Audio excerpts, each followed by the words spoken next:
ನಮ್ಮ ಸಂಘಟನೆಯ ಉದ್ದೇಶ ಬಾಬಾ ಸಾಹೇಬರ ಋಣವನ್ನು ತೀರಿಸ್ತಕ್ಕಂಥ ಕೆಲಸ ಇಡೀ ರಾಜ್ಯದಲ್ಲಿ ನಮ್ಮ ಸಂಘಟನೆಯವರು ಮಾಡ್ತಕ್ಕಂಥ ಕೆಲಸ. ಜೊತೆಗೆ ನಮ್ಮ ಸಮುದಾಯ ಇವತ್ತು ಬಲಗೈ ಸಮುದಾಯ ಬಹಳ ಇಕ್ಕಟ್ಟಿನ ಪರಿಸ್ಥಿತಿಯಲ್ಲಿ ಇರೋದ್ರಿಂದ ಇವತ್ತು ನಮ್ಮ ಜನನ ಬಾಬಾ ಸಾಹೇಬರ ಮುಖಾಂತರ ನಮ್ಮ ಸಮುದಾಯದ ಹಲವಾರು ನಾಯಕರುಗಳ ಜೊತೆಗೂಡದಂತೆ ಅವರ ಮಾರ್ಗದರ್ಶನದಂತೆ ನಾವು ಇವತ್ತು ರಾಜ್ಯದಲ್ಲಿ ಹಲವಾರು ನನ್ನ ಸಮುದಾಯದ ನಾಯಕರನ್ನ ಗೌರವಿಸುವಂತ ಕೆಲಸನ ಮಾಡಿದ್ದೀವಿ. ಮೊದಲನೇದಾಗಿ ನಾವು ಟೌನ್ ಹಾಲ್ ನಲ್ಲಿ ವಲಯ ಮಾದಿಗ ಇಬ್ಬರು ಸಮುದಾಯದ ಜನಪ್ರತಿನಿಧಿಗಳನ್ನ ಪಕ್ಷಾತೀತವಾಗಿ ಒಂದು ಕಡೆ ಸೇರಿಸುವಂತ ಕೆಲಸವನ್ನ ಮಾಡಿದ್ವಿ. ನಾವು ಅವಾಗ ವಲಯ ಮಾದಿಗ ಸಮುದಾಯದಲ್ಲಿ ಗೆದ್ದಂತ ವ್ಯಕ್ತಿಗಳನ್ನ ನಾವು ಕರೆಸಿ ಒಂದು ಸಮಾವೇಶ ಮಾಡಿದ್ವಿ ಟೌನ್ ಹಾಲ್ ನಲ್ಲಿ. ಹೋಮ್ ಮಿನಿಸ್ಟರ್ ಬಂದದ್ದು ಇನಾಗ್ರೇಷನ್ ಮಾಡಿದ್ರು. ಆ ಸಂದರ್ಭದಲ್ಲಿ ನರೇಂದ್ರ ಸ್ವಾಮಿ ಅವರು, ಎ ಆರ್ ಕೃಷ್ಣಮೂರ್ತಿ ಅವರು, ಬಸಂತಪ್ಪ ಅಂತೇಳಿ ನಮ್ಮ ಮಾದಿಗ ಸಮುದಾಯದ ಒಬ್ಬರು ಶಾಸಕರು ಕೂಡ ಬಂದಿದ್ರು. ಇನ್ನು ಹಲವಾರು ಶಾಸಕರು ಮತ್ತೆ ಸಚಿವರು ಡಾಕ್ಟರ್ ಜಿ ಪರಮೇಶ್ವರ್ ಅವರ ಉದ್ಘಾಟನೆ ಮತ್ತು ಅಧ್ಯಕ್ಷತೆಯ ಕಾರ್ಯಕ್ರಮ ಮಾಡಿದ್ವಿ. ಬಹಳ ಯಶಸ್ವಿಯಾಗಿ ಮೂಡಿ ಬಂತು. ನಾವು ಆ ಸಂದರ್ಭದಲ್ಲಿ ಹಲವಾರು ಆಶ್ವಾಸನೆಗಳನ್ನ ಅವರು ಕೊಟ್ಟಿದ್ರು. ನಾವು ಒತ್ತಾಯಗಳನ್ನ ನಮ್ಮ ಸಮುದಾಯಕ್ಕೆ ಬೇಕಾದಂತ ವಲಯ ಮಾದಿಗ ಸಮುದಾಯಗಳಿಗೆ ಅವಶ್ಯಕತೆ ಇರತಕ್ಕಂತ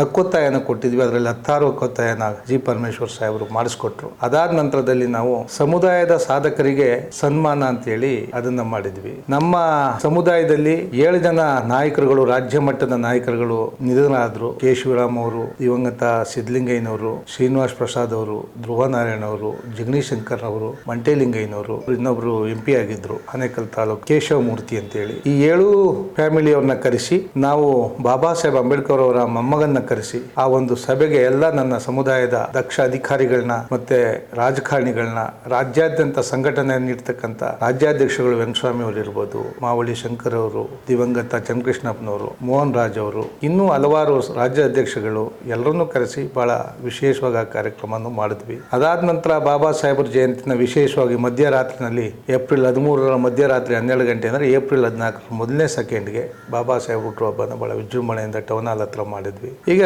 ಹಲವಾರು ಕಾರ್ಯಕ್ರಮಗಳನ್ನ ನಾವು ಮಾಡ್ತಾ ಬರ್ತಾ ಇದ್ವಿ. ಕಳೆದ ಬಾರಿ ಡಿಸೆಂಬರ್ 6ರಲ್ಲಿ ಬಾಬಾ ಸಾಹೇಬರ ಮಹಾಪರಿನಿರ್ವಾಣವನ್ನು ಪ್ಯಾಲೇಸ್ ಗ್ರೌಂಡ್ ಅಲ್ಲಿ ಯಥಾವತ್ತಾಗಿ ಚೈತ್ಯ ಭೂಮಿನ ಇಲ್ಲಿ ಸೃಷ್ಟಿ ಮಾಡಿ ಅದಕ್ಕೆ ಹೆಲಿಕಾಪ್ಟರ್ ಇಂದ ಪುಷ್ಪಾರ್ಚನೆ ಮಾಡೋದ್ರ ಮುಖಾಂತರ ಹಲವಾರು ಗಣ್ಯರನ್ನ ಕರೆಸಿ ರಾಜ್ಯಾದ್ಯಂತ ಪಕ್ಷಾತೀತವಾಗಿ ನಾವು ನಮ್ಮ ಸಮುದಾಯ ಮತ್ತೆ ಇನ್ನಿತರ ಸಮುದಾಯದ ನಾಯಕರುಗಳನ್ನು ಕೂಡ ಕರೆಸಿ ಅಲ್ಲಿ ಒಂದು ವಿಶೇಷವಾದ ಕಾರ್ಯಕ್ರಮವನ್ನು ಮಾಡಿದ್ವಿ. ಇಲ್ಲಿ ತನಕ ನಾವು ಬೆಂಗಳೂರಿನಲ್ಲಿ ಬಂದು ಈಗ 3 ವರ್ಷದಿಂದ ಈಚೆಗೆ ಮಾಡಿದಂತ ಕೆಲಸ. ಅದಕ್ಕೆ ಮೊದಲೇ ನಾವು ಅಂಬೇಡ್ಕರ್ ಹಬ್ಬ ಅಂತೇಳಿ ನಮ್ಮ ಎಲ್ಲ ತಾಲೂಕು ಮಟ್ಟದಲ್ಲಿ ಅಲ್ಲಿ ಇಲ್ಲಿ ಕೆಲಸಗಳು ಮಾಡ್ತಿದ್ದು. ರಾಜ್ಯ ಮಟ್ಟದಲ್ಲಿ ಇಷ್ಟು ಕಾರ್ಯಕ್ರಮಗಳು ಮಾಡಿದ್ದೀವಿ. ಬಾಬಾ ಸಾಹೇಬ್ರ ನಮಗೆ ಚಿಕ್ಕ ಹುಡುಗರು, ನಮಗೇನು ಅನುಭವ ಇರಲಿಲ್ಲ. ಇವತ್ತು ಇತಿಹಾಸ ಮತ್ತೆ ನಮ್ಮವ್ರು ದೊಡ್ಡವ್ರು ಕೇಳದಂತ ವಿಚಾರಗಳನ್ನ ಬಾಬಾ ಸಾಹೇಬ್ರ ಸತ್ತಂತ ದಿನದಲ್ಲಿ ಅವರ ಶವವನ್ನ ತಗೊಂಡು ಹೋಗ್ಲಿಕ್ಕೂ ಪರಿತಪಿಸ್ತಾ ಇದ್ದಂತ ಸಂದರ್ಭದಲ್ಲಿ ಬಾಬು ಜಗಜೀವನರಾಮ್ ಅವರು ಅವತ್ತು ವ್ಯವಸ್ಥೆ ಮಾಡಿ ಬಂದಂತದ್ದು.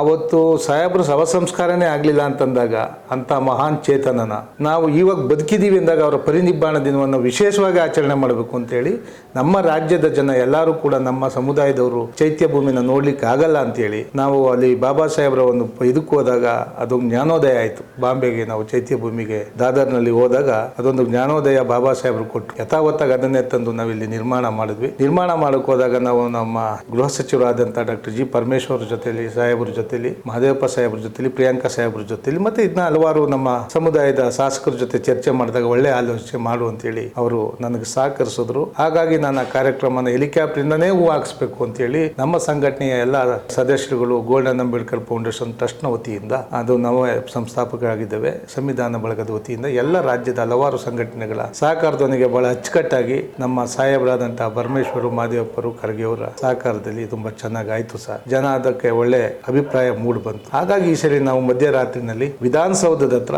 ನಾವು ಆನೆಯ ಅಂಬಾರಿ ಮೇಲೆ ಮೆರವಣಿಗೆ ಹೊಡಿಬೇಕು ಅಂತೇಳಿ ನಾವು ತೀರ್ಮಾನ ತಗೊಂಡ್ವಿ. ಕಾನೂನಿನ ತೊಡಕು ಇದು ಬಹಳ ಹೈಕೋರ್ಟ್ ವಿಧಾನಸೌಧ ಇರೋದ್ರಿಂದ ಬರ್ಲಿಕ್ಕೆ ಅವಕಾಶ ಇಲ್ಲ ಅಂತ ಹೇಳಿ ಆನೆ ಅಂಬಾರಿಯನ್ನ ನಾವು ಪ್ರೋಗ್ರಾಮ್ ಮಾಡ್ತಾ ಇದ್ವಿ. ಫ್ರೀಡಂ ಪಾರ್ಕ್ ಅಲ್ಲೇ ನಿಲ್ಲಿಸ್ಕೊಳ್ಳಕ್ಕೆ ಅವಕಾಶ ಮಾಡಿಕೊಟ್ಟಿದ್ದಾರೆ. ಕುದುರೆ ಸಾರೋಟ್ನೊಂದಿಗೆ ಸುಮಾರು 25ರಿಂದ 40 ಕಲಾ ತಂಡಗಳೊಂದಿಗೆ ಭೀಮ ದಸರಾ ಅಂತ ಮಾಡ್ತಾ ಇದೀವಿ ಸರ್. ಇಲ್ಲಿಂದ 13ನೇ ತಾರೀಕು ಸಂಜೆ 5 ಗಂಟೆಗೆ ತೆರಳಿ ಎಲ್ಲ ಸಕಲ ಸಿದ್ಧತೆಗಳೊಂದಿಗೆ ಬಹಳ ವೈಭವೀಕರಿಸಿ ಬಾಬಾ ಸಾಹೇಬರ ದಸರಾನ ಮಾಡ್ಕೊಂಡು 7 ಗಂಟೆಗೆ ನಾವು ಫ್ರೀಡಂ ಪಾರ್ಕ್ ತಲುಪಿ 7 ಗಂಟೆಯಿಂದ ವಿವಿಧ ಮನರಂಜನಾ ಕಾರ್ಯಕ್ರಮಗಳು, ಬಾಬಾ ಸಾಹೇಬರ ಕುರಿತಾದಂತಹ ಭಾಷಣಕಾರರ ಜೊತೆ ಭಾಷಣಗಳು, ಬಾಬಾ ಸಾಹೇಬರ ಗೀತೆಗಳು, ಊಟದ ವ್ಯವಸ್ಥೆ, ಸಿಹಿ ಹಂಚಿಕೆ ವ್ಯವಸ್ಥೆ ಮಾಡಿ 12 ಗಂಟೆ 1 ಸೆಕೆಂಡ್ಗೆ ಈ ಬಾರಿನೂ ಕೂಡ ಫ್ರೀಡಂ ಪಾರ್ಕ್ ನಲ್ಲಿ ನಾವು ಬಾಬಾ ಸಾಹೇಬರ ಹುಟ್ಟುಹಬ್ಬನ 135ನೇ ಹುಟ್ಟುಹಬ್ಬನ ಆಚರಣೆ ಮಾಡ್ತಾ ಇದ್ದೀವಿ. ರಾಜ್ಯದ ಮೂಲೆ ಮೂಲೆಯಿಂದ ಅಭಿಮಾನಿಗಳು ಬರ್ತಾ ಇದ್ದಾರೆ, ಬಾಬಾ ಸಾಹೇಬರ ಅಭಿಮಾನಿಗಳು. ನಾವು ವಿಶೇಷವಾಗಿ ರಾತ್ರಿ ಪೂರ್ತಿ ಭೀಮ ದಸರಾವನ್ನು ಆಚರಣೆ ಮಾಡಬೇಕು ಅಂತ ಹೇಳಿ ತೀರ್ಮಾನ ತಗೊಂಡಿದ್ವಿ. ಇದು ಪ್ರತಿ ವರ್ಷ ಯಥಾವತ್ತಾಗಿ ಮುಂದುವರಿಬೇಕು. ನಮ್ಮ ಮುಖ್ಯ ಉದ್ದೇಶ ಏನು ಅಂತಂದ್ರೆ ಸರ್ಕಾರ ಸರ್ಕಾರನೇ ಕೂಡ ಇದನ್ನ ಜವಾಬ್ದಾರಿ ತಗೊಂಡು ಇವತ್ತು ನಾವು ಮಾಡ್ತಾ ಇದ್ದೀವಿ, ಒಂದು ಸಂಘ ಸಂಸ್ಥೆ, ಒಂದು ಸಂವಿಧಾನ ಬಳಗ ಅಂತ ಒಂದು ಸಂಘಟನೆ ನಿರ್ವಹಿಸ್ತಾ ಇದೆ. ಇದನ್ನ ಸರ್ಕಾರ ವಹಿಸ್ಕೋಬೇಕು. ಇವತ್ತು ಕಾಂಗ್ರೆಸ್ ಸರ್ಕಾರ ಯಥಾವತ್ತಾಗಿ ದಲಿತರಿಂದ ಬಂದಂತ ಸರ್ಕಾರ, ಬಾಬಾ ಸಾಹೇಬ್ರ ಆಸ್ತಿ, ಬಾಬಾ ಸಾಹೇಬ್ರ ಸಮುದಾಯದ ಆಸ್ತಿ ಅಂದ್ರೆ ಬಾಬಾ ಸಾಹೇಬ್ರು, ಅವ್ರನ್ನ ದಸರಾ ಮಾದರಿನಲ್ಲಿ ಸರ್ಕಾರದಲ್ಲಿ ನಮ್ಮ SCP TSP ದುಡ್ಡಲ್ಲೇ 100 ಕೋಟಿನ ಅವರು ಎತ್ತಿಟ್ಟು, ಸರ್ಕಾರ ಯಾವುದೇ ಸರ್ಕಾರ ಬರ್ಬೋದು, ಈ ಸರ್ಕಾರದಲ್ಲಿ ಅದು ಎತ್ತಿಟ್ಟು ಭೀಮನವರಾತ್ರಿ ಅಂತೇಳಿ ಪ್ಯಾಲೇಸ್ ಗ್ರೌಂಡ್ನಲ್ಲಿ ಮಾಡಬೇಕು. ಇಡೀ ರಾಜ್ಯದ ಜನ ಅಲ್ಲಿ ಬಂದು ಸೇರಬೇಕು, ಸಂಭ್ರಮಿಸಬೇಕು. ಬಾಬಾ ಸಾಹೇಬರ ಆಚಾರ ವಿಚಾರಗಳ ದಾರಿಗಳನ್ನು ಅರ್ಥೈಸಿ ಮುಂದಿನ ಭವಿಷ್ಯದ ದಿನಗಳು ಅವರು ಸುಗಮವಾಗಿರಬೇಕು ಅಂತ ಹೇಳಿ ಇವತ್ತು ಕರ್ನಾಟಕ ರಾಜ್ಯ ಸಂವಿಧಾನ ಬಳಗ ಗೋಲ್ಡನ್ ಅಂಬೇಡ್ಕರ್ ಫೌಂಡೇಶನ್ ವತಿಯಿಂದ ರಾಜ್ಯಾದ್ಯಂತ ಪ್ರವೇಶ ಹೊರಡ್ತಾ ಇದ್ದೀವಿ. ಪ್ರವಾಸ ಹೊರಟಂತ ಸಂದರ್ಭದಲ್ಲಿ ಎಲ್ಲರ ಹತ್ರ ದುಡ್ಡು ಕಲೆಕ್ಟ್ ಮಾಡಿ ಚಿನ್ನದ ಪ್ರತಿಮೆಯನ್ನ ನಾವು ಮಾಡಿ ಸರ್ಕಾರಕ್ಕೆ ಸಮರ್ಪಿಸುವಂತ ದೊಡ್ಡ ಗುರಿಯನ್ನ ಇಟ್ಕೊಂಡು ಸಂಘಟನೆ ನಾವು ಈಚೆಗೆ ಬಂದಿರತಕ್ಕಂಥದ್ದು. ರಾಜ್ಯ ವ್ಯಾಪ್ತಿನಲ್ಲಿ ನಮಗೆ ಸಂಘಟನಾತೀತವಾಗಿ, ಪಕ್ಷಾತೀತವಾಗಿ, ಜಾತ್ಯತೀತವಾಗಿ ಸಹಕಾರನ ಕೊಡ್ತೀವಿ ಅಂತ ನಮ್ಗೆ ಹೇಳಿದ್ದಾರೆ. ನಮ್ಮ ಗುರಿ ಉದ್ದೇಶ, ಒಬ್ಬ ವ್ಯಕ್ತಿ 100 ರೂಪಾಯಿ ಕೊಟ್ಟರು ಈ ರಾಜ್ಯದಲ್ಲಿ ಬೇಕಾದಷ್ಟು ಕೋಟಿ ಆಗುತ್ತೆ. ಅದನ್ನ ಯಥಾವತ್ತಾಗಿ ಸಾರ್ವಜನಿಕರ ಮುಖಾಂತರ ನಾವು ಬಹಿರಂಗವಾಗಿ ಎಷ್ಟು ದುಡ್ಡು ಕಲೆಕ್ಟ್ ಆಗಿರುತ್ತೋ ಅಷ್ಟನ್ನು ಕೂಡ ನಾವು ಒಂದು ಚಿನ್ನದ ತಯಾರಕರಿಗೆ ಕೊಡ್ತೀವಿ. ನಾವು ಒಬ್ಬರ ಹತ್ರ 1 ರೂಪಾಯಿ ಅಂತ ಕೇಳಿದೀವಿ, 1 ರೂಪಾಯಿ ಕೊಡ್ಲೇಬೇಕು. ಕಾರಣ ಏನು ಅಂತಂದ್ರೆ ಇವತ್ತು ನಿಮ್ಮ ಮಗ ನೀವೇನು ಆಗದೆ ಇರಬಹುದು, ನೀವು 1 ರೂಪಾಯಿ ಕೊಟ್ಟಿದ್ರೆ ನಿಮ್ಮ ಮಗ ಈ ರಾಜ್ಯದ ಮುಖ್ಯಮಂತ್ರಿ ಆಗ್ಬೋದು ಮುಂದಿನ ದಿನದಲ್ಲಿ. ಯಾರದೇ ಮಗ AS ಆಫೀಸರ್ ಆಗಿರ್ಬೋದು, ಅವರು ಅಧಿಕಾರಕ್ಕೆ ಬಂದಾಗ ಚಿನ್ನದ ಪುತ್ಥಳಿನ ನೋಡಿದ್ರೆ ನಮ್ಮ ತಾತ, ನಮ್ಮ ವಂಶಸ್ಥರದ್ದು 1 ರೂಪಾಯಿ ಇಲ್ಲಿ ಸೇರಿದೆ ಅನ್ನೋ ಸ್ವಾಭಿಮಾನಕ್ಕೆ ನಾವು 1 ರೂಪಾಯಿ ಕೇಳ್ತಾ ಇದ್ದೀವಿ.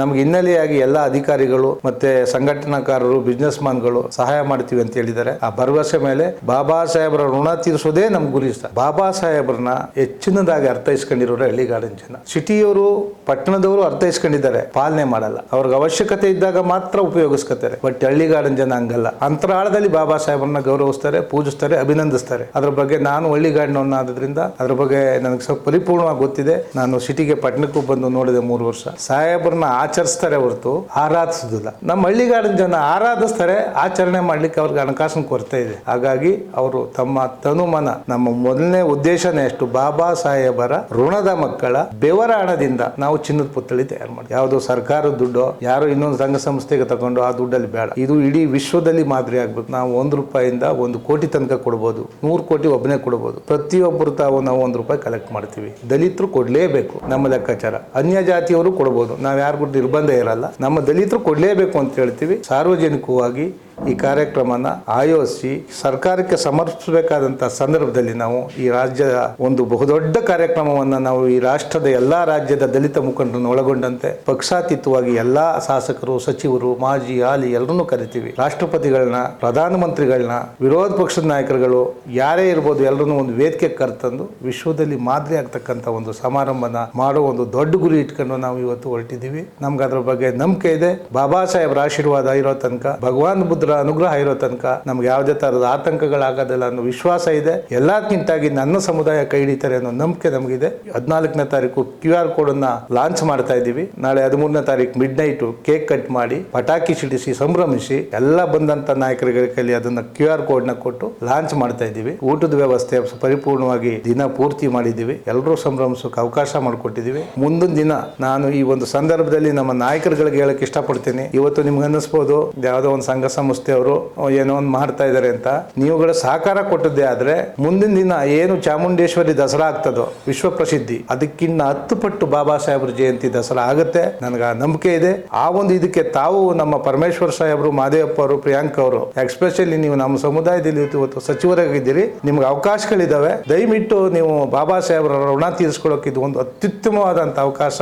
ದಯವಿಟ್ಟು ಈ ದಸರಾ ಮಾಡ್ಲಿಕ್ಕೆ ನಿಮ್ಮ ಸರ್ಕಾರದಲ್ಲಿ ಸಿದ್ದರಾಮಯ್ಯನವರೇ ಇರಲಿ, ಮುಖ್ಯಮಂತ್ರಿ ಯಾರೇ ಇರಲಿ, ಸರ್ಕಾರ ಆದೇಶ ಹೊರಡಿಸಬೇಕು. 100 ಕೋಟಿನ ಭೀಮ ದಸರಾಕ್ಕೆ ಎತ್ತಿಡಬೇಕು. ಈ ವರ್ಷ ಜೀವಂತವಾಗಿ ಇದು ಬಾಬಾ ಸಾಹೇಬ್ರು ಈಗ ರಾಜ್ಯದ ಜನತೆಗೆ ಚಾಮುಂಡೇಶ್ವರಿ ದಸರಾ ಶುರುವಾಯಿತು ಅಂತ ಯಾವ ಫೀಲಿಂಗ್ ಬರುತ್ತೋ ಆ ರೀತಿ ನಮ್ದು ಏಪ್ರಿಲ್ 14ಕ್ಕೆ ಶುರು ಆಯ್ತದೆ ಬಾಬಾ ಸಾಹೇಬ್ರ ದಸರಾ ಅನ್ನೋ ಒಂದು ಫೀಲಿಂಗ್ಸ್ ಇಡೀ ರಾಜ್ಯಕ್ಕೆ ಬರಬೇಕು. ಈ ರಾಜ್ಯ ದೇಶದ ಪ್ರತಿಯೊಂದು ರಾಜ್ಯಕ್ಕೂ ಮಾದರಿ ಆಗಬೇಕು. ಆ ಮಾದರಿ ಕೆಲಸಕ್ಕೆ ನಮ್ಮ ನಾಯಕರಾದಂತ ಪರಮೇಶ್ವರ್ ಸಾಹೇಬ್ರು, ಮಾದೇವಪ್ಪ ಸಾಹೇಬ್ರು, ಪ್ರಿಯಾಂಕಾ ಸಾಹೇಬ್ರು ಇದಕ್ಕೆ ಕಾರಣೀಭೂತರಾಗಬೇಕು. ಇವ್ರ ಜೊತೆ ಪಕ್ಷಾತೀತವಾಗಿ ಎಲ್ಲ ನನ್ನ ಅದನ್ನ ದಲಿತ ಸಮುದಾಯದ ಸಚಿವರು ಶಾಸಕರುಗಳು ಕೈ ಜೋಡಿಸ್ಬೇಕು. ನೀವುಗಳೆಲ್ಲರೂ ಕೂಡ ಬಾಬಾ ಸಾಹೇಬ್ ಋಣನ ತೀರಿಸ್ತೇ ಹೋದ್ರೆ ನಿಮಗೆ ದೇವರು ಒಳ್ಳೇದ್ ಮಾಡಲ್ಲ, ಬಾಬಾ ಸಾಹೇಬ್ರು ಒಳ್ಳೇದ್ ಮಾಡಲ್ಲ. ಇಂಥ ಅವಕಾಶ ಮತ್ತೆ ಸಿಗಲ್ಲ. ನೀವು ಏನು ಇಲ್ಲೇದಂತ ಕಾಲದಲ್ಲಿ ರಾಜಕೀಯದ ಲಾಭನ ಪಡೆದು ಇವತ್ತು ಉನ್ನತ ಸ್ಥಾನದಲ್ಲಿದ್ದೀರಿ. ಬಾಬಾ ಸಾಹೇಬರ ಭಿಕ್ಷೆನೆ ಹೊರತು ನಿಮ್ಮ ಶ್ರಮ ಅಲ್ಲ ಅದು. ಇವತ್ತು ಯಾರು ಕೂಡ ಶಾಸಕರಾಗ್ಲಿಕ್ಕೆ ಸಾಧ್ಯ ಇಲ್ಲ. ಇವತ್ತು ರಾಜಕಾರಣ ಹಣದ ಮೇಲೆ ನಿಂತಿದೆ. ನಿಮ್ಗೆ ಅವಕಾಶ ಸಿಕ್ಕಿದೆ. ನಮ್ಗೆ ಎಷ್ಟೇ ಆಸೆಗಳಿದ್ರು ಅವಕಾಶ ಸಿಗಲ್ಲ. ನಿಮ್ಮ ಮುಖಾಂತರ, ನಿಮ್ಮ ನಾಯಕತ್ವದಲ್ಲಿ, ನಿಮ್ಮ ಆದರ್ಶದಲ್ಲಿ, ನಿಮ್ಮ ಮಾರ್ಗದರ್ಶನದಲ್ಲಿ ನಾವು ಏನು ಈ ಒಂದು ಹೊರಟಿದ್ದೀವಿ ಅದಕ್ಕೆ ಪ್ರಾಮಾಣಿಕವಾದ ಒಂದು ನಿಮ್ಮ ಸಹಕಾರ ಬೇಕು ಅಂತೇಳಿ ಇವತ್ತು ರಾಜ್ಯದ ಎಲ್ಲ ದಲಿತ ಸಂಘಟನೆಗಳು ಸಮುದಾಯದ ಪರವಾಗಿ ನಾನು ಕೈ ಮುಗಿದು ಬೇಡ್ಕೊಳ್ತೀನಿ. ದಿನಾಂಕ 13/4/2026 ಸೋಮವಾರ ಸಂಜೆ 5 ಗಂಟೆಗೆ ಬೆಂಗಳೂರಿನ ವಿಧಾನಸೌಧದ ಮುಂಭಾಗದಲ್ಲಿರ್ತಕ್ಕಂಥ ಬಾಬಾ ಸಾಹೇಬರ ಪುತ್ಥಳಿಗೆ ನನ್ನೆಲ್ಲ ದಲಿತ ಮುಖಂಡರ ಸಮ್ಮುಖದಲ್ಲಿ ನಾವು ನಮ್ಮ ಮಾದೇವಪ್ಪರು, ಪರಮೇಶ್ವರು, ಪ್ರಿಯಾಂಕ ಅವರು ಮತ್ತೆ ಎಲ್ಲ ನಮ್ಮ ಸಮುದಾಯದ ಶಾಸಕರನ್ನ ಇನ್ವೈಟ್ ಮಾಡ್ತಾ ಇದ್ದೀವಿ. ಅಧಿಕಾರಿ ವರ್ಗದವ್ರನ್ನ ಕರಿತಾ ಇದ್ದೀವಿ. ಎಲ್ಲರ ಸಮ್ಮುಖದಲ್ಲಿ ಪುಷ್ಪಾರ್ಚನೆ ಮಾಡಿ ನಾವು ಮೆರವಣಿಗೆ ಹೊರಡ್ತೀವಿ. ಆ ಮೆರವಣಿಗೆ ಸಂದರ್ಭದಲ್ಲಿ ರಾಜ್ಯದ ಎಲ್ಲ ಹೆಸರಾಂತ ಗಾಯಕರುಗಳು ಭಾಗವಹಿಸ್ತಾರೆ.